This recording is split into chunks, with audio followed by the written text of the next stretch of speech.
आपण इथे पितृपक्षामध्ये जी थापी वडी केली जाते ती आपण इथे अगदी योग्य प्रमाणामध्ये आणि योग्य पद्धतीने इथे बनवणार आहोत.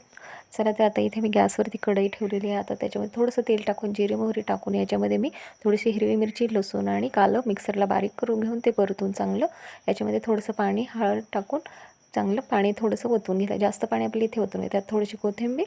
आता उकळी आल्याच्यानंतर याच्यामध्ये आपल्याला 1 वाटी मी इथे बेसन पीठ वापरले. ते चांगलं आपल्याला घट्टसर हलवून घट्टसर करून घ्यायचं आहे. त्याच्यावर थोडंसं तेल ओतून घेतलेलं आहे. इथे 10 मिनटं मी याला वाफ आणून घेतलेली आहे. वाफ आल्याच्यानंतर इथे मी हाताने पाणी आपल्याला हे चिटकलं नाही पाहिजे, हाताला पाणी लावून पाहायचं आहे. आता चिटकल्याच्यानंतर इथे मी पळपटावरती हे थापून घेतलेलं आहे. पाण्याच्या हाताने गरमच आपल्याला थापून घ्यायचं आहे. या पद्धतीने आपल्याला इथे वडी पाडून घ्यायची आहे. मी इथे लाटण्याच्या साहाय्याने चांगली पातळ अशी वडी करून घेतली. याच्यावरती खोबरं आणि थोडीशी कोथिंबीर टाकून इथे याची छान अशी पटकन वडी पाडून घेतलेली आहे. किती छान आणि मस्त इथे आपली थापी वडी तयार झालेली पाहू शकता.